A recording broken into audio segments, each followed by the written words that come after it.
General Bipin Rawat Bharat के पहले chief of defence staff (CDS) थे और उन्हें एक साहसी, अनुशासित तथा दूरदर्शी सैन्य नेता के रूप में याद किया जाता है। उनका जन्म 16 मार्च 1958 को उत्तराखंड के पौड़ी गढ़वाल जिले के सैण गांव में एक सैन्य परिवार में हुआ था। उनके पिता लेफ्टिनेंट जनरल एल.एस. रावत भारतीय सेना में उच्च पद पर रहे थे, इसलिए बचपन से ही उनमें सेना के प्रति अनुशासन और देशभक्ति की भावना विकसित हो गई थी। उन्होंने अपनी प्रारंभिक शिक्षा नैनीताल के शेरवुड कॉलेज और देहरादून के कैम्ब्रियन हॉल से प्राप्त की। इसके बाद वे Indian Military Academy (IMA) Dehradun में शामिल हुए, जहां उन्हें उत्कृष्ट प्रदर्शन के लिए प्रतिष्ठित सॉर्ड ऑफ ऑनर से सम्मानित किया गया।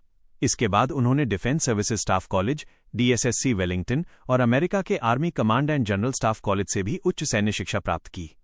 उन्होंने मद्रास विश्वविद्यालय से MPhil और चौधरी चरण सिंह विश्वविद्यालय से PhD भी की। 1978 में उन्हें भारतीय सेना की प्रसिद्ध 11 गोरखा राइफल्स में कमीशन मिला, वही रेजिमेंट जहां से उनके पिता भी जुड़े थे। अपने 43 वर्षीय सैन्य करियर में उन्होंने कई महत्वपूर्ण क्षेत्रों में नेतृत्व किया।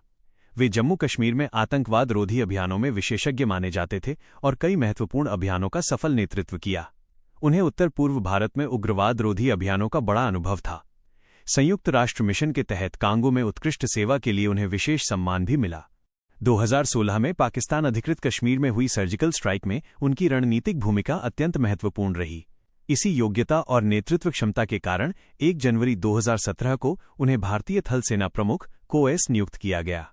थल सेना प्रमुख रहते हुए उन्होंने सेना के आधुनिकीकरण, तकनीकी उन्नति और तीनों सेनाओं के बेहतर समन्वय पर जोर दिया। 1 जनवरी 2020 को भारत सरकार ने उन्हें देश का पहला chief of defence staff (CDS) बनाया।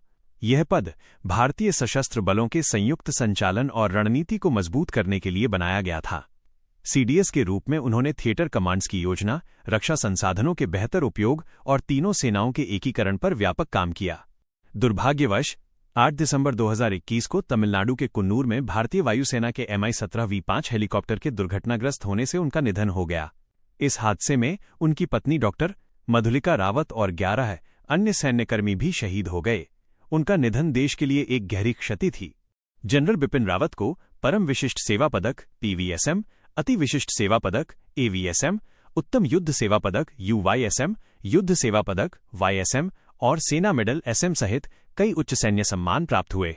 वे अपने साहस, नेतृत्व, देशभक्ति और आधुनिक सैन्य दृष्टिकोण के लिए हमेशा याद किए जाते रहेंगे।